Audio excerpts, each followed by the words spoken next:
hermanos, es un gozo estar los hermanos juntos en armonía.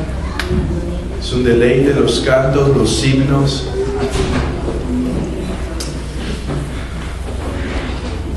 Gracias a Dios por este día del Señor. Vamos a abrir nuestras Biblias en Gálatas capítulo 5.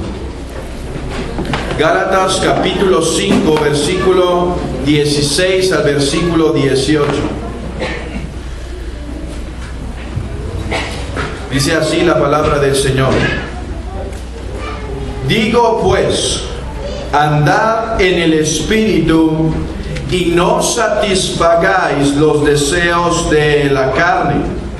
Porque el deseo de la carne es contra el Espíritu, y el del Espíritu es contra la carne, y estos se oponen entre sí para que no hagáis lo que quisieres. Pero si sois guiados por el Espíritu, no estáis bajo la ley. Vamos a orar.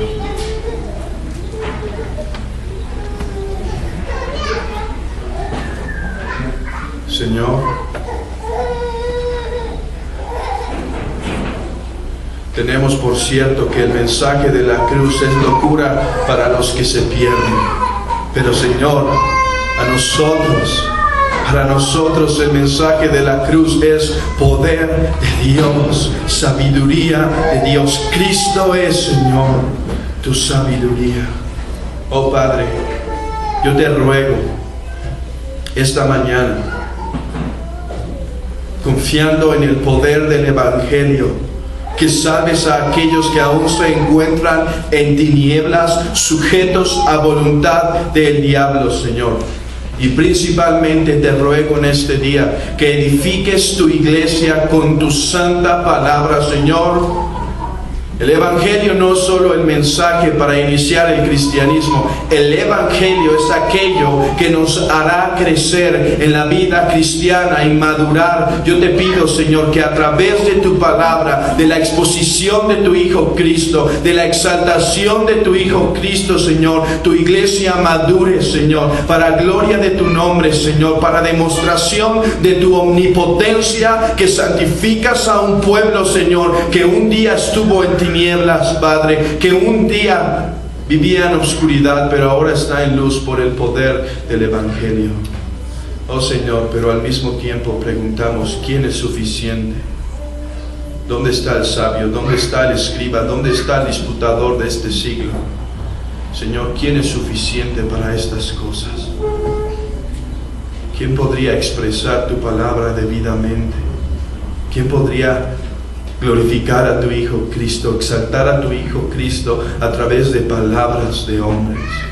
Oh Señor, yo te pido que el Espíritu Santo nos ayude en nuestra debilidad, Señor. Que edifiques tu iglesia por ese Espíritu omnipotente, Señor, por el Espíritu eterno. Bendícenos, te lo pido, Señor. Ayúdanos. Que nuestras mentes sean renovadas por el conocimiento de tu palabra. Oh Señor, ayúdanos. En Cristo Jesús. Amén.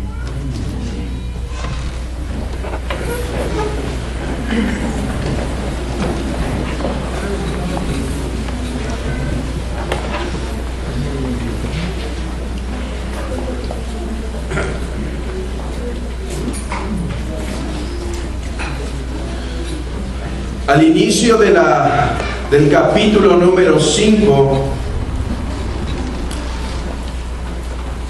nosotros dividimos la carta a los Gálatas en 3 secciones. En el capítulo 1 y 2, el argumento de Pablo para demostrar que su apostolado había sido divinamente impuesto. En los capítulos 3 y 4 vimos su argumento teológico y exegético para demostrar que la salvación es solo por la fe, sin las obras de la ley, solo a través de nuestra fe y plena confianza en la obra del Señor Jesucristo. Y en los capítulos 5 y 6 nos enseñan las cosas prácticas que resultan de entender la doctrina de manera apropiada. Hermanos, y como dijimos hace unos domingos, esto es de suma importancia porque podemos tener en nuestras mentes lo que significa la santidad de Dios, lo que significa ser santos, lo que significa ser espirituales, lo que significa ser con una devoción grande. Pero si está en contra de la Escritura, esa supuesta espiritualidad no es espiritualidad. Esa santidad no es santidad. Y hemos preguntado a la Escritura en este tiempo: Señor, ¿qué significa ser santo? ¿Qué significa estar de acuerdo a tus mandamientos? ¿Qué significa que te estoy dando gloria, hermanos? ¿No pasó ese gran error con los fariseos por un tiempo? Todos los estimaban como hombres muy espirituales porque hacían largas oraciones en las esquinas y devoraban las casas de las viudas. ¿No ayunaban estos de una manera muy estricta, demudando su rostro? ¿No daban grandes limosnas, ofrendas? Y todos creían, estos hombres son espirituales. Pero ¿qué dice Cristo? Si vuestra justicia no fuese mayor que la de estos, no entraréis al reino de los cielos. Hermanos, que nuestra mente sea renovada para descubrir qué significa ser santo, qué significa ser un cristiano que está buscando agradar a Dios. Vimos hace unos días atrás que Pablo exhorta a los cristianos a que vivan en un servicio sacrificial por sus otros hermanos. En los textos pasados se nos ha enseñado que somos libres, hermano. Eres libre. Pero como vimos en 1 de Pedro, capítulo 2, versículo 16, donde dice, como libres, pero no como los que tienen libertad como ocasión para la carne, sino como siervos de Dios. Y vimos esa aparente contradicción, que somos libres, pero somos libres para ser siervos de Dios. Hermano, eres libre para ser esclavo de Dios.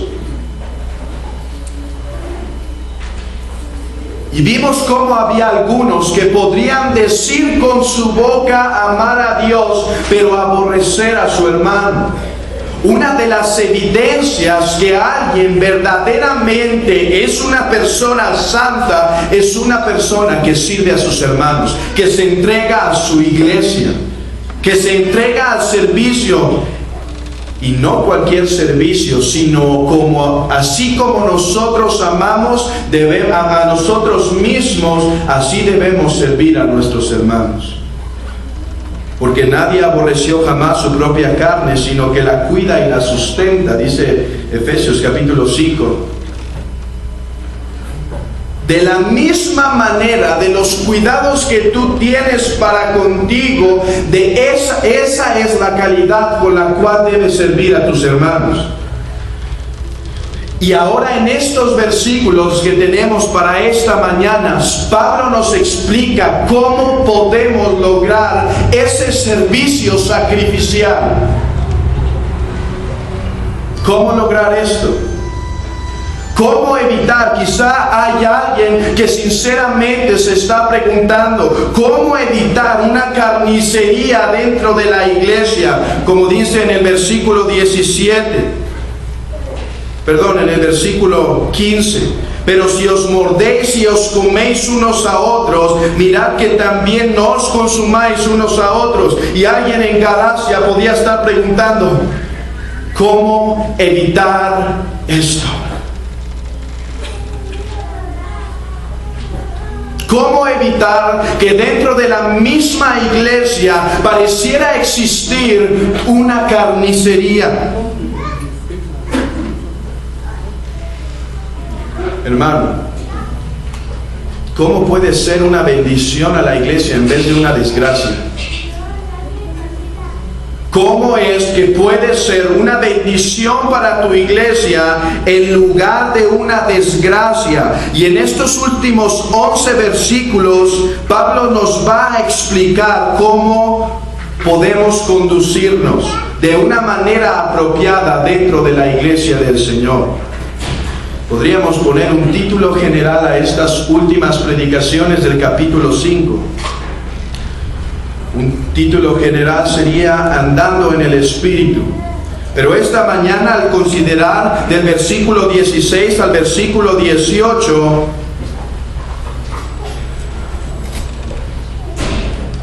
podemos llamar nuestro sermón, nuestra predicación, la lucha fiera. Una lucha fiera contra la carne. Hermano, si quieres servir y honrar a Dios de manera apropiada, has de luchar y has de estar consciente que existe una lucha. ¿No es triste, hermanos, ver problemas dentro de las iglesias? Es verdad que Pablo nos advierte que existen hombres que se tratarán de infiltrar a la iglesia para hacer daño. Juan nos advierte de aquellos que salieron de nosotros porque no eran de nosotros. Judas nos dice que hay nubes sin agua, vacías, manchas en nuestros ágapes. El mismo Señor Jesucristo advirtió de hombres que aborrecerían a sus seguidores, a los cristianos, y dice: si el mundo me ha aborrecido a mí, sabed que también a ustedes los va a aborrecer. Si al padre de familia llamaron Belzebú, ¿cuánto más a los hijos? Hermanos, eso es evidente. No estamos hablando de esos problemas donde externamente la iglesia es atacada por el mismo Satanás a través de hombres falsos. Sino digo que qué tristes son aquellas disensiones que son provocadas por los apetitos de la carne.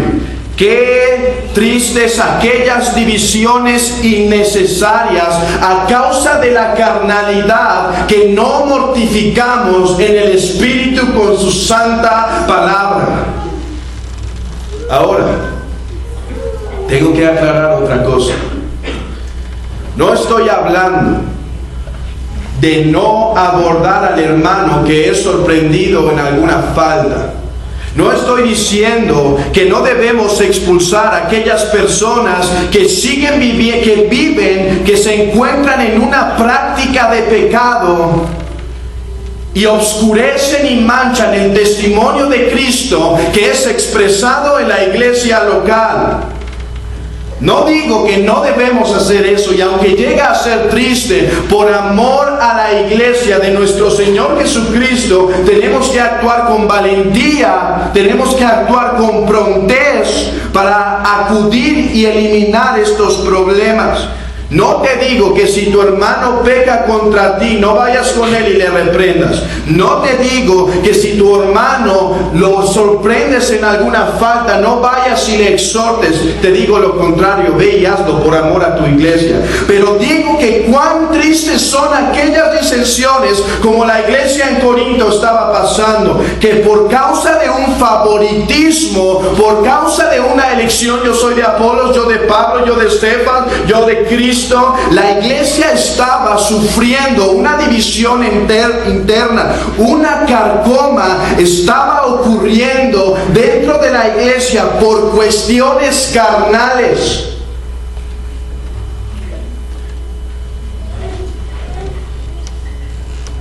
¿Cómo evitar esto dentro de nuestra iglesia? ¿Qué nos dice Pablo? Pablo nos dijo: ama a tu hermano y sírvelo así como lo harías contigo. Pero ¿cómo hacerlo, hermano? Señor, ¿cómo puedo vivir en una continua actitud de servicio abnegado para bendición de mi iglesia? ¿Cómo puedo servir a mis hermanos de la misma manera que Cristo?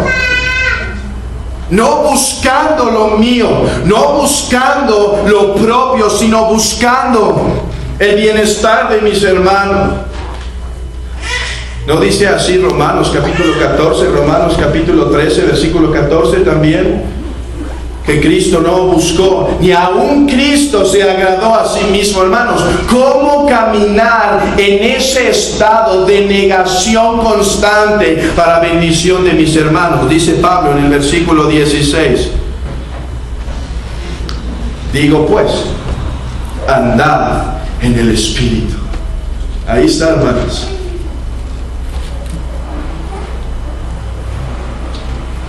Es curioso, o más bien es teológicamente impresionante, que dice la Escritura que el Señor Jesucristo había sido bautizado con el Espíritu. Dice Isaías que aquel sobre el cual vieran el Espíritu descender, ese es el Mesías. Y no es diferente con sus hermanos, y no es diferente con aquellos que Él rescató. De la misma manera que Cristo anduvo en el poder del Espíritu Santo, así su iglesia ha de andar para buscar agradar a sus hermanos y no a sí mismos. Esa es la respuesta que se nos da. Anda en el Espíritu. Camina sometido a la presencia de Dios, al Espíritu. Camina sometido al Espíritu, aún revelado en su palabra. Y podrás hacer bien a tus hermanos. Si alguien podría decir esta mañana, ok, yo lo voy a hacer. Pero antes que Pablo nos defina lo que significa andar en el Espíritu, Él quiere que estemos anunciados de algo. Antes que Pablo nos explique, antes que Pablo nos diga el significado de andar en el Espíritu, Él nos advierte de algo. Y hermano, podríamos decir, andaré en el Espíritu, pero Pablo te dice, solo que no olvides que existe una lucha.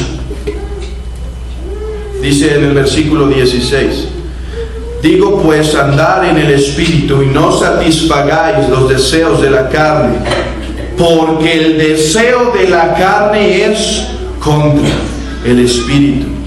En el versículo 16 encontramos de manera implícita, no se encuentra explícitamente, pero encontramos un anuncio de algo en nosotros mismos que se opone para hacer la voluntad de Dios. Pero en el versículo 17 es evidente, porque hay algo que se opone a otra cosa. Y he ahí la guerra, hermano. ¿No sería más fácil? Pongan en sus mentes aquellas batallas en tiempos antiguos donde un reino, antes de invadir otro reino, enviaba un embajador para decirle, si tú te rindes, si tú te sometes y nos das esto de oro y esto de plata y toda la riqueza y estas mujeres y estos esclavos, nosotros no te haremos daño. ¿Qué pasaba con los soldados que esperaban fuera del campamento cuando venía el embajador? Ojalá que se hayan rendido. Ojalá que no necesitemos luchar. Esto evitaría gastos, esfuerzos, muerte, sufrimiento, dolor, sudor, desgaste, tristezas, llanto. Ahora, eso existía en la antigüedad. Había veces que los pueblos sí se rendían para no empezar una guerra, pero hermano, no así contigo. Existe una batalla donde Satanás se encuentra como león rugiente alrededor de ti buscando devorarte. Donde el sistema del mundo sigue afilando sus dardos para ser más certero en las tentaciones, apoyándose de tu carne para hacerte caer. Y el tercer enemigo, tu propia carne. Mira, acompáñame a Primera Timoteo capítulo 6. Primera Timoteo capítulo 6 versículo 12.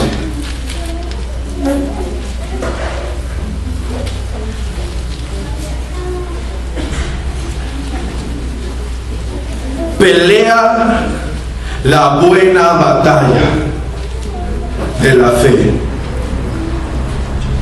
Hermano, Pablo dice a Timoteo: Timoteo, estás en guerra y te exhorto vehementemente, pelea, lucha la buena batalla.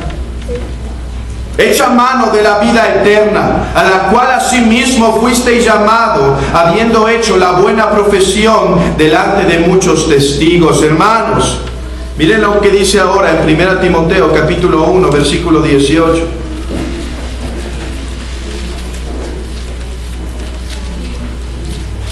Este mandamiento, hijo Timoteo, te encargo, para que conforme a las promesas que se hicieron antes en cuanto a ti, milites por ellas la buena milicia, manteniendo la fe y la buena conciencia, desechando la cual naufragaron en cuanto a la fe algunos.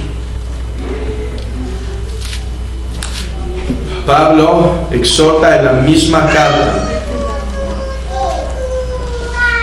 a luchar. Pablo le avisa a su hijo amado Timoteo que se encuentra dentro de una guerra y que debe estar alerta. Muchos hoy en día predican en las iglesias como si la vida cristiana fuera a entrar a un parque de diversiones donde solo carcajadas, juegos y alegrías existirían. Hasta hay un libro, ¿no? Tu mejor vida ahora. Vas al frente y tendrás un mejor matrimonio. Toma tu decisión y tus finanzas mejorarán. Pero no es así lo que la Escritura enseña. Hermano, la Escritura te advierte y te anuncia: estás en guerra. No puedes vivir como dormido. No puedes vivir como si la guerra no existiera. Debes vivir alerta contra todas las acechanzas del diablo, del mundo, y contra tu propia carne debéis luchar.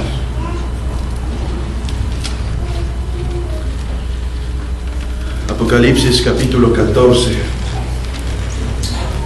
Solo por ir a un texto, este es muy claro.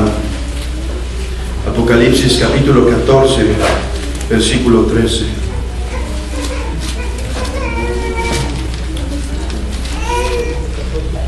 Oí una voz que desde el cielo me decía: escribe, bienaventurados de aquí en adelante los muertos que mueren en el Señor. Sí, dice el Espíritu, descansarán de sus trabajos. Hermano, una de las cosas que la vida eterna es diferente a este mundo es que allí no habrá más batalla, no habrá más enemigos, porque Cristo los habrá vencido a todos plenamente, y déjate digo, los ha vencido. El mismo Satanás ha sido aplastado y el mundo pasará, como dice Primera de Juan capítulo 2, va a pasar, y tu carne, hermano, será glorificada. Oh, hermano, bendito día cuando nos acerquemos a aquel momento donde no dormiremos más, y al despertar tendremos que luchar más. Todas lágrimas serán enjugadas. Pero hermano, el día no ha llegado y no te ha llegado aún. Por lo tanto, lucha. Es importante que estés al pendiente. Y es importante que entiendas que existe una lucha.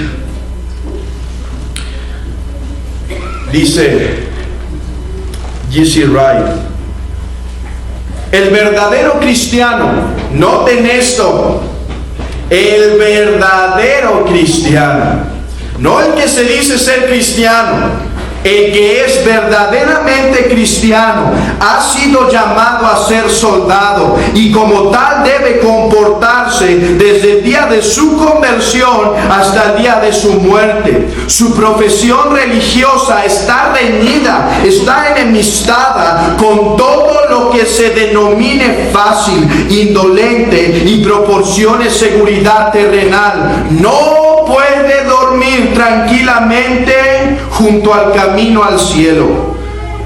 Si toma la Biblia seriamente como regla de fe y conducta, se convencerá de que el curso del peregrinar no admite otra alternativa sino lucha.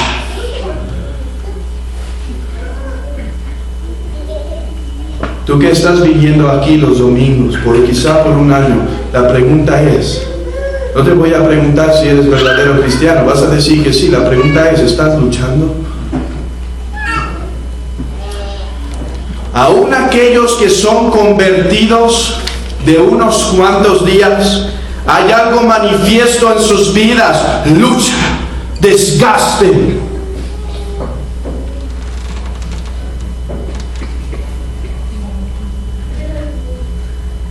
¿Cómo estás? ¿Desgastado? ¿O parece que no ha pasado nada y parece que estás en un parque de diversiones? Ahora, ten cuidado. Puedes decir que estés muy cansado del trabajo y las enfermedades y problemas familiares. No es de lo que habla aquí esta lucha. Esta lucha es contra obedecer. Satanás, la carne y el mundo atacan para que tú no obedezcas la voluntad de Dios. ¿Esa ha sido tu lucha? Obedecer al Señor, desgastarte, llorar, fatigarte por hacer y buscar la voluntad del Señor. Ahora, existen algunas características importantes de esta lucha. Por ejemplo, solo los cristianos tienen esta lucha. Vayan conmigo a Romanos capítulo 7, versículo 15.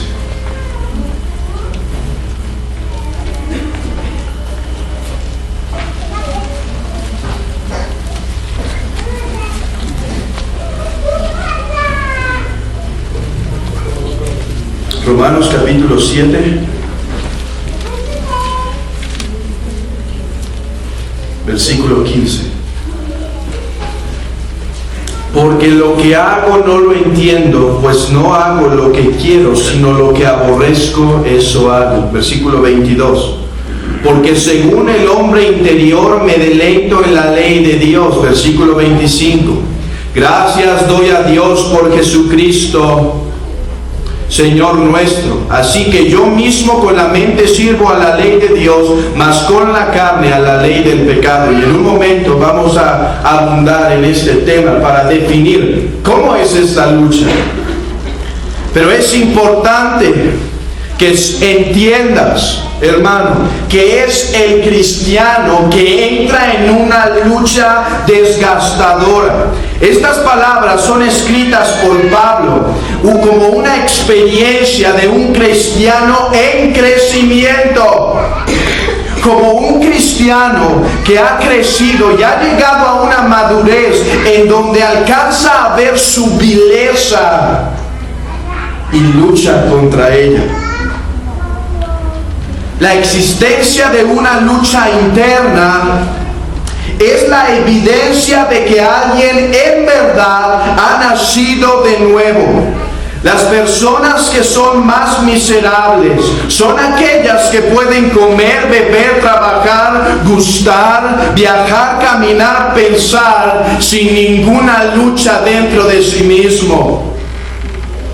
Es verdad que el cristiano se caracteriza, según Romanos capítulo 5, versículo 1, por una paz para con Dios por medio de nuestro Señor Jesucristo. Pero no solo hay una paz. Un cristiano no solo se caracteriza por la paz que existe en él, en su corazón, sino por la guerra espiritual que combate día a día. Una guerra constante. Oh hermanos, bendita condición aquellos que pelean la buena batalla.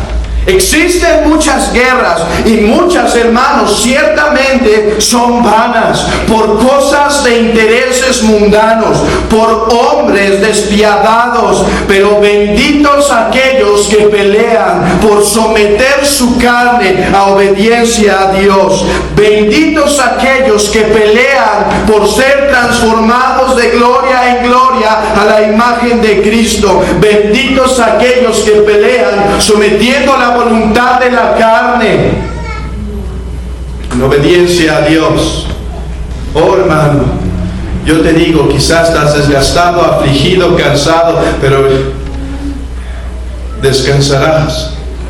El que no pelea no va a descansar. Es mejor irnos al cielo desgastados, ojerosos, sangrando, cansados, que irte al infierno con descanso, porque allá el descanso eternamente será cambiado por sufrimiento. Oh, mejor que te vayas al cielo sangrando. Hermano, anímate y pelea la buena batalla. Dice Pablo que es buena. No podríamos decir lo mismo de muchas guerras hoy en día. Diríamos, vana guerra la que existe hoy en día. Pero Pablo dice de esta guerra espiritual, pelea la buena batalla. Oh hermano, Cristo ha vencido y la victoria te ha sido dada si estás en unión con Cristo. Pelea la buena batalla. Ahora, ¿cómo es esta lucha? Dice en el versículo, Gálatas capítulo 5. Dice en el versículo 16 y 17. Andad en el Espíritu y no satisfagáis los deseos de la carne, porque el deseo de la carne es contra el Espíritu y el del Espíritu es contra la carne, y estos se oponen entre sí para que no hagáis lo que quisieres. La guerra se encuentra, es verdad, y no debemos olvidar que tenemos tres frentes de batalla: el diablo, el mundo, pero tu propia carne. Hermano, hay algo muy característico en esta batalla. Satanás, aunque no lo hace, supongamos que por un tiempo Dios, si te sometes a él, como dice Santiago, Satanás huirá de ti. Podríamos tener un tiempo donde podamos estar un tiempo en casa y unas buenas vacaciones donde no estás teniendo tentaciones del mundo. Pero aún si Satanás descansara y te pudieras apartar momentáneamente del mundo, sigue un enemigo contigo, tu carne.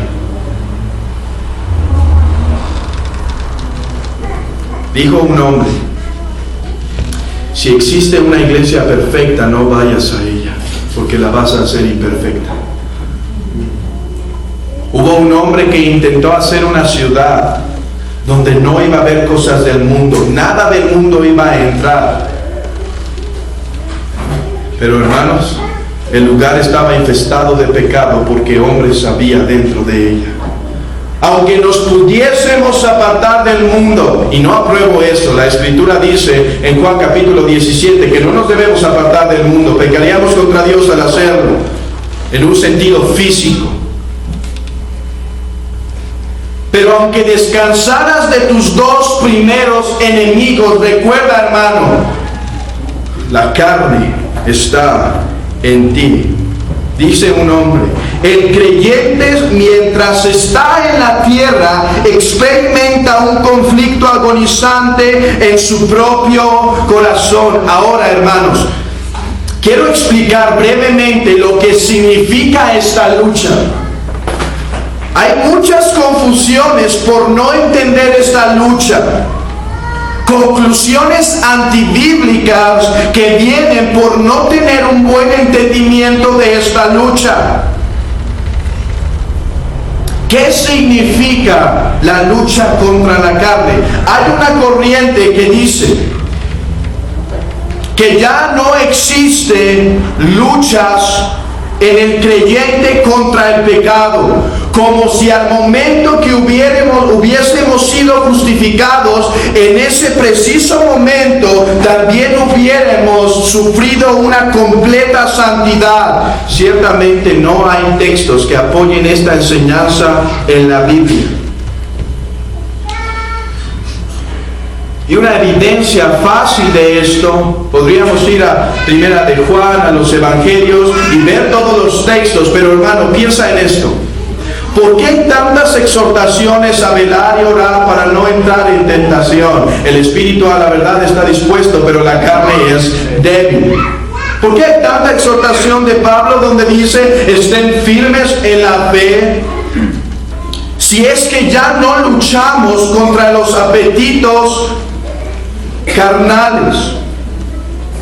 Ciertamente existe una lucha. Cito a Spurgeon en este aspecto, dice: es una doctrina que las Sagradas Escrituras, según yo creo, que cuando el hombre es salvado por la gracia divina, no es purificado completamente de la corrupción de su corazón. Cuando nosotros creemos en Jesucristo, todos nuestros pecados son perdonados. Sin embargo, el poder del pecado, aunque es, y esto es importante, aunque es debilitado y mantenido bajo el dominio de la naturaleza nacida de nuevo que Dios infunde en nuestras almas, no cesa, sino que se queda en nosotros y se quedará hasta el día que nos muramos. Es una doctrina sostenida por todos los teólogos ortodoxos que los deseos de la carne todavía habitan en el hombre regenerado, y que lo depravado de la naturaleza carnal todavía permanece en los corazones de quienes son convertidos por la misericordia de Dios. Ese es un extremo, pero existe otro extremo que yo creo que es más abundante. Aquellas personas que ignoran la doctrina de la regeneración y creen que pueden ser cristianos y vivir toda su vida en una vida carnal. Hermanos, sin santidad nadie verá al Señor. Iglesias están llenas de personas que han hecho su profesión de fe, sin embargo, que no están siendo santificadas en lo íntimo, hermanos. Hay personas que parecen piadosas. Es más, pueden tener largas oraciones, demudar sus rostros, ayunar, ofrendar, servir, ir a los ministerios, parecer muy piadosas, y sin embargo no experimentar una santidad en el corazón. ¿Qué nos dice la Escritura? ¿Puede haber un santo sin ser santo? Absolutamente no. Así como no existe un santo perfecto, no puede haber un santo que no es santo. Y hemos de quitarnos aquella falsa enseñanza, como si se pusiera. Algunos explican este texto diciendo, son como dos perros que se están peleando por un trozo de carne, y aquel que alimentes más va a ganar. Yo te digo, no son dos perros. La naturaleza divina tiene el poder por el Espíritu Santo en la victoria de Cristo para someter aquella parte que queda en nosotros, que se rebela contra los mandamientos de Dios. No son dos perros. Y no existe tal cosa como el cristiano, que dicen el cristiano carnal, que alguien puede tomar su decisión, vivir todo el día, toda la vida como mundano y ser salvado. Absolutamente no. ¿Por qué? Porque aquel buen padre disciplinará a sus hijos para que participen de su santidad. Usará la palabra de verdad que santifica a su pueblo. El Espíritu Santo que habita en el creyente vivirá en él de manera poderosa y victoriosa. Y de la misma manera que rechazamos esa doctrina de un perfeccionismo terrenal, De esa manera desaprobamos aquella otra doctrina. Cito a Spurgeon nuevamente. He conocido algunas personas que profesan ser cristianas, pero que minimizan el pecado. Puesto que todavía permanecen en la corrupción, ellos afirman que no pueden evitarlo. Tales personas no tienen parte visible ni porción en el pacto de Dios. El verdadero hijo, amante de Dios, aunque sabe que el pecado está allí, odia ese pecado. Es dolor y miseria para él y nunca convierte la corrupción de su corazón en una excusa para la corrupción de su vida. Nunca argumenta la depravación de su naturaleza como una apología, o sea, como una defensa para la depravación de su conducta. ¿Recuerdan el texto pasado? Que nos decía: a libertad fuisteis llamados, pero no uséis la libertad como ocasión para la carne. Eso no existe. Ahora, las personas sí existen, pero no son cristianas verdaderamente. Un creyente lucha contra el pecado, un incrédulo ni lo identifica su pecado. Un creyente puede caer en pecado, un incrédulo lo practica. Oh hermanos, quiero ser cuidadoso y exacto con mis palabras en cuanto a este aspecto, pues no quiero dar falsa seguridad a aquellos que no conocen al Señor, y tampoco quiero desanimar a aquellos que lo conocen. Hermanos, ¿qué quiere decir Pablo cuando dice que lo que quiere hacer no puede hacer y que hace lo que no quiere hacer? Algunos se imaginan a Pablo como con una cerveza en la mano y un cigarro en la otra, diciendo: es que lo que no quiero hacer, eso hago.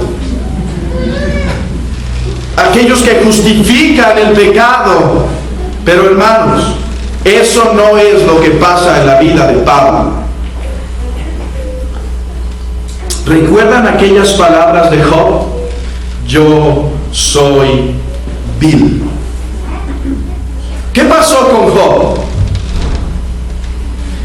Dios se expresa de él como un hombre justo.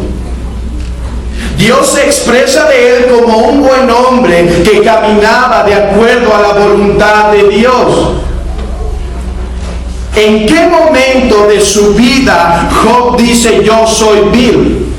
Él se ha justificado con sus amigos, con los tres que lo acusaban. Él se ha estado justificando y Dios le dice: para justificarte a ti me acusarás a mí. Dios se revela a Job de una manera especial y en ese momento él alcanza a ver su vileza. Para entenderlo mejor, ¿qué pasó con Isaías? Isaías no era cualquier hombre, por así decirlo, de entre el pueblo judío. Él era un hombre piadoso, era un hombre verdaderamente santo. Pero ¿qué pasa cuando este hombre contempla la gloria de Dios? Él dice: ¿qué harás con este hombre que es inmundo de labios? ¿Qué pasó con David? ¿Qué significan las palabras de Pablo, que hago lo que no quiero? ¿Qué significa esa lucha interna que tú puedes leer del capítulo 7, del versículo 15 al 25? Hermano, así como estos hombres que alcanzaron una visión más grande de la santidad de Dios, alcanzaron a ver a sí mismos más su miseria. Para decirlo en otras palabras, hermano, mientras más que creces en la santidad, mientras más que creces en el conocimiento de Dios, Mientras más que avanzas en tu vida cristiano, más verás tu pecado y más te encontrarás en la lucha del mismo Pablo, donde al caminar y escudriñar diligente su corazón, encontró cosas que quizá el mundo no las ve, que quizá los demás no las ven, pero él dice, existe. Y aunque no quiero, a veces me somete. Hermano, a eso se refiere esa lucha.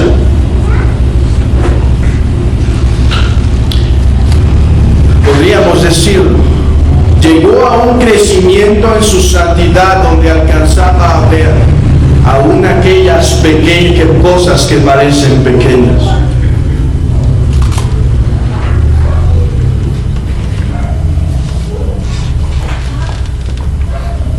Hermano, quiero decirte que estás en lucha. Si Job, si Pablo, si el mismo Isaías luchaba contra su carne y reconocía su vileza, ¿hay alguno aquí más santo que Pablo? Pero te digo, lucha. Aquel que no lucha da evidencia que no conoce al Señor. Aquel que no lucha se encuentra en tinieblas. Entonces, ¿a qué se refiere esta lucha?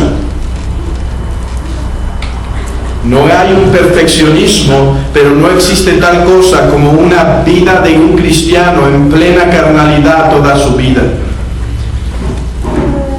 Hermano, es una lucha que en el crecer de tu vida cristiana más identificarás tus fallas y la guerra empieza. Podríamos decir que en un principio del cristianismo, en los primeros meses, la lucha que enfrenta al cristiano es con sus amigos, abandonar sus amistades y diferentes luchas, ¿no es verdad? Pero él no alcanza a ver detalles de su carácter que verá 6 meses después y avanza con esos detalles en su carácter. Y mientras más avanza, más ve que muchas veces su oración es débil y empieza a luchar por mejorar su tiempo en oración. Cuando su carne se opone a hacer la voluntad de Dios, es de eso que está hablando Pablo. No de tener pecado practicado y decir, es que estoy haciendo lo que no quiero porque hay algo en mí que hace lo que no quiere. Absolutamente no. Oh hermano, que digamos esta mañana como el salmista, escudriñame, oh Dios, y ve si hay en mí maldad.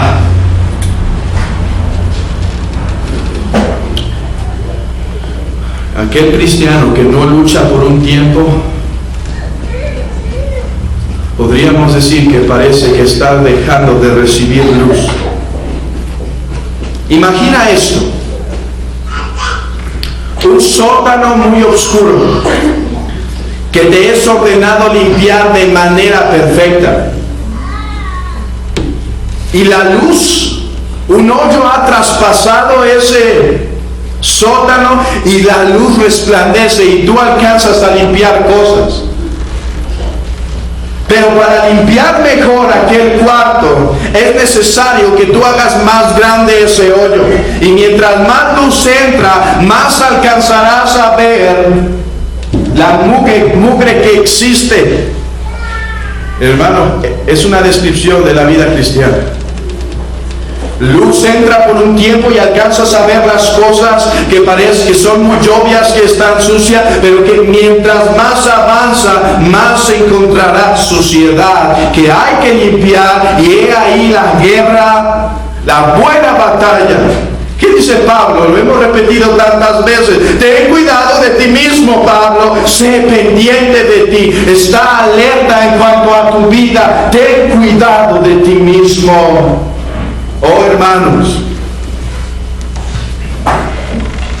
No pensemos que hemos llegado al momento donde no hay nada que limpiar. Hermanos, ¿les ha pasado quizá alguna vez en su vida que han caminado como cristianos y han dejado pecados que eran evidentes, pero llegan a decir, ¿y ahora qué?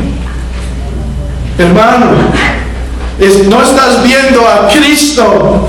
Si tú ves a Cristo, verás más y más la suciedad que hay en ti. Oh hermano, si quieres descubrir qué cosa hay en ti mal, medita en Cristo, medita en su vida tan perfecta, donde no se negó en ningún momento a hacer el bien, donde no pecó ni en un momento, hermano, que tu carne, hermano, no puedes vivir como en un estado de dominio sobre tu carne. Yo creo que hay momentos donde esta te vence, pero tú no puedes vivir de esta manera, porque Cristo, hermano, porque Cristo ha vencido, y Dios el Padre ha prometido en sus profetas que aquellos que serían salvados serían limpiados de sus inmundicias.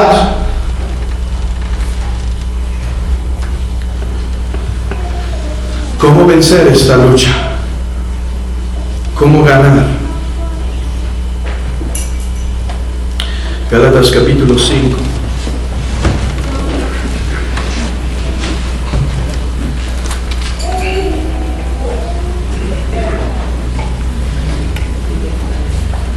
Versículo 16 y versículo 18.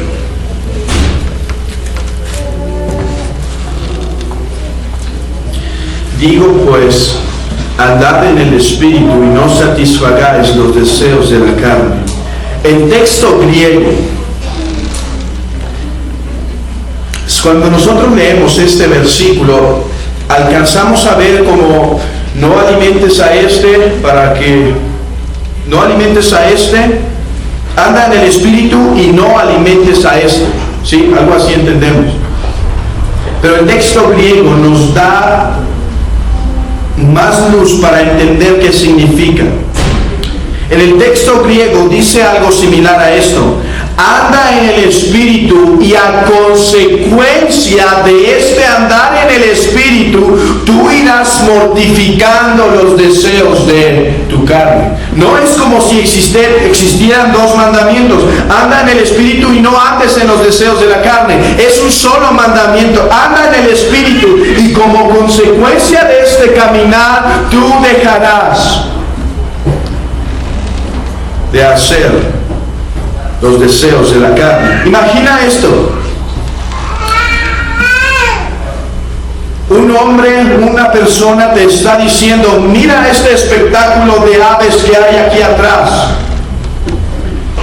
No te está diciendo, deja de ver lo que estás haciendo, deja de ver esto, sino automáticamente cuando tú obedeces aquel mandamiento de ver aquello que está atrás de ti, inmediatamente dejas de hacer lo que te encontrabas haciendo. Es el mismo mandamiento que Pablo nos está dando: anda en el Espíritu, y como consecuencia de este andar, tú obedecerás al Señor. O sea, la consecuencia de este andar en el Espíritu es una victoria contra los deseos de la carne. Ahora, hermanos, ¿qué significa andar en el Espíritu? Antes de dar una respuesta, quiero decir qué no significa andar en el Espíritu. Andar en el Espíritu no es solo decir ve allá, sino como es aquel ciego que es llevado a Jesús al lugar en donde debe andar. No significa una autopsicología. Algunos creen que la oración es un convencerme a mí mismo, un tipo de autosuperación, donde yo voy a orar y me voy a convencer de lo que estoy orando. No. Andar en el Espíritu es ser influido de manera activa a obedecer los mandamientos de Dios. Hermano, andar en el Espíritu significa santificación. Aquella constante, efectiva y benéfica influencia del Espíritu Santo ejercida dentro del corazón de los hijos de Dios, y por la cual son dirigidos y capacitados más y más para vencer el poder del pecado y para caminar por la senda de obediencia a los mandamientos de Dios. Miren, vean el versículo 18. Es como un paralelo al versículo 16. Pero si sois guiados por el Espíritu, no estáis bajo la ley. Versículo 22. Mas el fruto del Espíritu es amor, gozo, paz, paciencia, benignidad, y eso lo vamos a ver más adelante en otros domingos. Pero este es un fruto, hermanos. Andar en el Espíritu pone un énfasis fuerte en que es Dios Espíritu Santo que trabaja a través de nosotros. Esto elimina dos cosas. Aquel pensamiento que dice, yo voy a seguir a Dios, pero después de esto, yo me entrego al Señor plenamente, pero después de esto, me conduzco en mis propias fuerzas. Y aquel pensamiento quietista, que si Dios habita en mí, Él me va a santificar y yo no tengo que hacer nada. Eso no es lo que significa. Y por último, hemos de preguntarnos, ¿cómo andar en el Espíritu? Hermano, la manera de ser un hombre conforme a la voluntad de Dios es andar en el Espíritu. ¿Cómo hacer esto? Andar en el Espíritu, la manera de andar en el Espíritu es, en primer lugar, teniendo fe en las promesas de Dios. ¿Qué significa esto? Cristo ha dicho que ha vencido al mundo. Hay algo que me asedia día y noche, un pecado, una tentación, hermano. Andar en el Espíritu es confiar en lo que el Espíritu Santo ha declarado. El mundo está vencido. Hermano, andar en el Espíritu es recordar aquella promesa que no seremos tentados más de lo que podamos soportar. Andar en el Espíritu es caminar de acuerdo a la palabra revelada de nuestro Dios. Hermano, tú puedes pensar que estás andando en el Espíritu, pero si estás desobedeciendo los mandatos claros de su santa revelación, no estás andando en el Espíritu. Aunque parezcas muy santo y muy quebrantado de corazón y muy adolorido, si estás desobedeciendo mandatos explícitos de la voluntad del Señor, no estás andando en el Espíritu. Andar en el Espíritu, repito una vez más, es tener fe y vivir de acuerdo a las promesas reveladas de Dios. Dice en Gálatas capítulo 5 versículo 6: porque en Cristo Jesús ni la circuncisión vale algo, ni la incircuncisión, sino la fe que obra por el amor. Una fe ardiente en el Señor es consecuencia, como consecuencia, es un hombre que anda de acuerdo a la palabra del Señor. Algunos pueden decir que están andando en el Espíritu. Ahora, repito, andar en el Espíritu es igual a decir andar en santidad. Algunos pueden decir que están andando en el Espíritu, pero no se entregan a la iglesia que Cristo compró con su propia sangre. Amigo, no estás en el Espíritu. No puede existir, es algo en contra. Una manera de andar, otra, ¿cómo andar en el Espíritu? Habitando en la palabra de Dios. Dice Juan capítulo 17, versículo 15: santifícalos en tu verdad, tu palabra es verdad. Hermanos, el Espíritu Santo usa la palabra que Él escribió para generar en nosotros, para aquella semilla que se puso, para aquella regeneración siga avanzando en una santificación. Imagínate la regeneración como una pequeña semilla.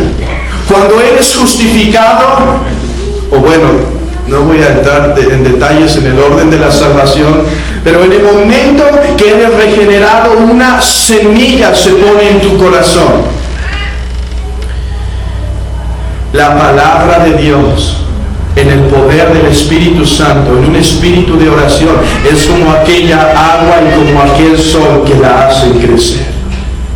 Por eso dice en Colosenses que la palabra de Cristo mora en abundancia en nosotros. Oh hermano, si tu mente está cautivada por la palabra de Dios, tú serás santificado. No podemos separar la santa palabra del Señor para caminar conforme a la voluntad de Dios.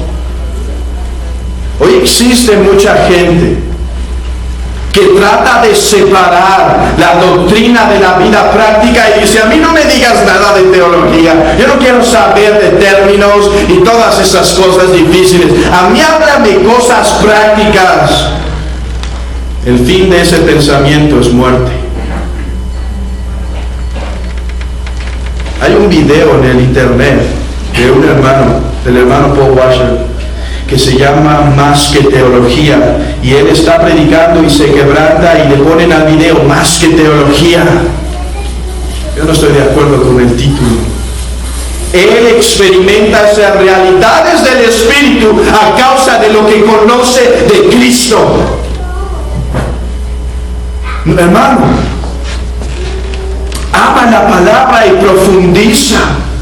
Y te digo algo, mientras más que la conoces, más que crecerás en la santidad, hermanos. Ese es un milagro y esa es una respuesta de Cristo. Cristo pidió en la oración sacerdotal de Juan 17, santifícalos en tu verdad. Y cada que tú recibes crecimiento por la predicación de la palabra, por el estudio en tu tiempo con Dios a solas, por algún hermano que usa la palabra, por algún libro que expone la palabra, la respuesta de Cristo, es evidente que está recibiendo la respuesta. Hermano, ni una oración de Cristo se quedará sin respuesta y su pueblo será santificado. Oh bendita oración, santifícalos en tu verdad, tu palabra es verdad. Hermano, de la palabra en el espíritu de oración, clamando al Señor: límpiame, purifícame. ¿No decía así David? Purifícame más y más. Hermano, la sangre de Cristo, la sangre de Cristo no solo te libra del infierno para glorificación de su gracia, te limpia de tu pecado para glorificación de su omnipotencia. Él tiene un pueblo santo, Él tiene una esposa santa y la sigue santificando. Dice Colosenses capítulo 3, versículo 5.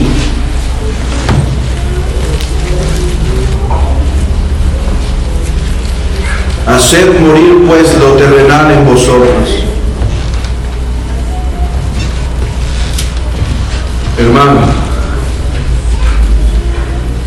la manera de, una consecuencia de hablar en el Espíritu es que haremos morir lo terrenal en nosotros.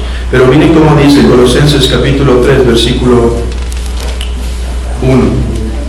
Si pues habéis resucitado con Cristo, buscad las cosas de arriba, donde está Cristo sentado a la diestra de Dios. Poned la mira en las cosas de arriba y no en la de la tierra, porque habéis muerto y vuestra vida está escondida con Cristo en Dios. Y el texto continúa dándonos una promesa. Habrá un momento donde serás glorificado y no lucharás más con la carne, pero mientras pongas mira en las cosas de arriba. ¿Qué son las cosas de arriba? ¿Qué dice? ¿Qué trata de decirnos Cristo cuando nos dice que hagamos tesoros en los cielos y no en la tierra? Hermanos, es trabajar de acuerdo a la voluntad y a los negocios de Dios. Aquel que pone la mira en las cosas de arriba, dice la misma palabra que nuestro Señor Jesucristo cuando fue buscado de sus padres: en los negocios de mi Padre me es necesario estar. Oh Oh hermano, recuerda las promesas de Dios de la redención. Ahora, piensa en la victoria de Cristo para andar en el Espíritu, y esto se relaciona con el primer punto de recordar las promesas de Dios, pero piensa constantemente cuando seas acechado de la victoria que Cristo ha obtenido. Romanos capítulo 7, versículo 25. ¿Qué es lo que anima a Pablo a seguir luchando? Dice: gracias doy a Dios por Jesucristo Señor nuestro, así que yo mismo con la mente sirvo a la ley de Dios, mas con la carne a la ley del pecado. Hermanos, obtendremos aquel fuego para santificar nuestro espíritu, como dicen Tesalonicenses, nuestra alma y nuestro cuerpo, cuando el fuego de la victoria de Cristo esté en nosotros. Y una vez más, no seas neutral.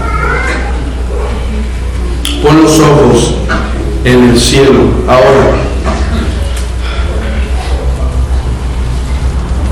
¿cómo andar en el Espíritu? Medita en Cristo. Recuerda el sacrificio de Cristo. Recuerda la vida santa de Cristo. Recuerda la justicia perfecta otorgada a sus santos por Cristo.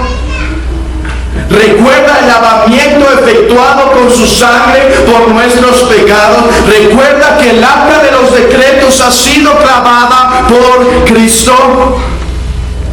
Recuerda, hermano, que Cristo sigue trabajando por su pueblo. Recuerda aquella bendita promesa en Efesios capítulo 5, que se entregó a sí mismo para el lavamiento y santificación de su iglesia. Hermano,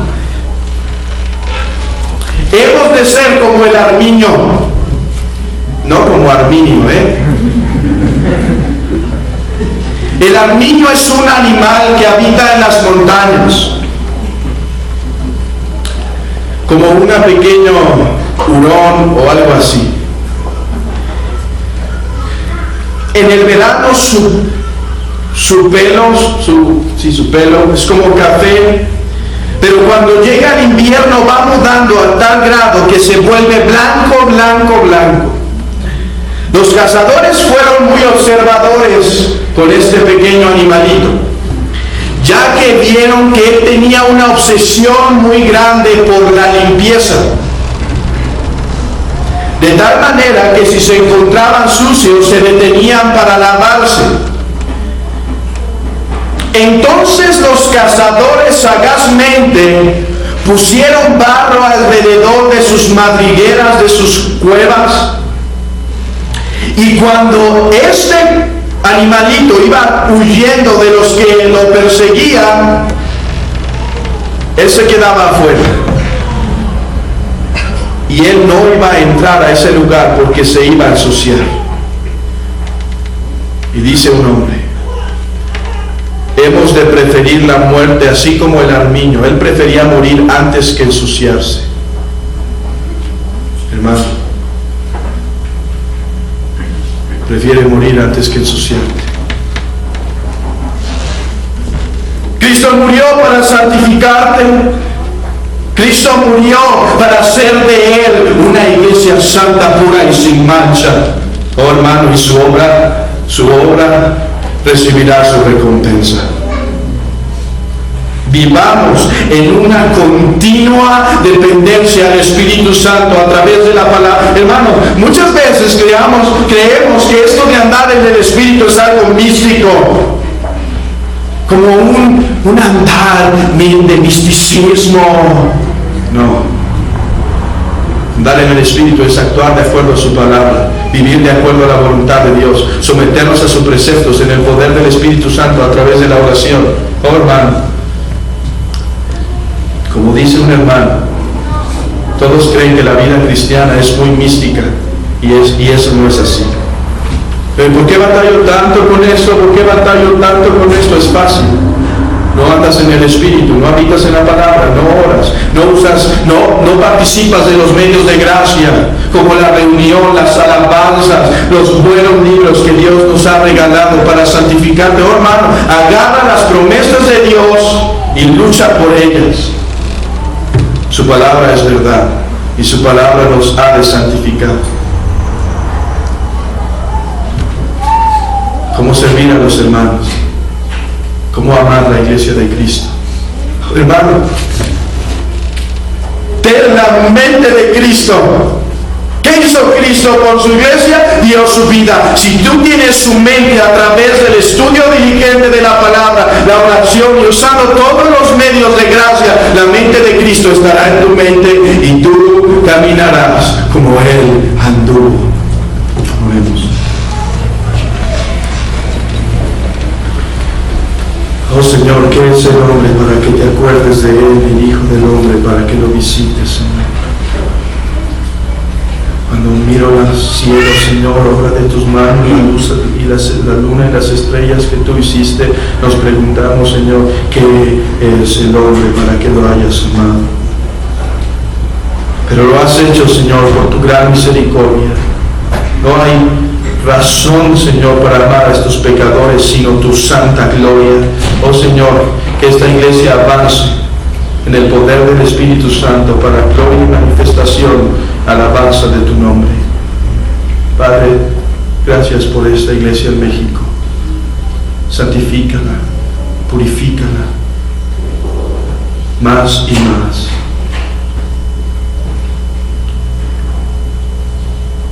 Bendice a tu pueblo, Señor. En Cristo Jesús. Amén.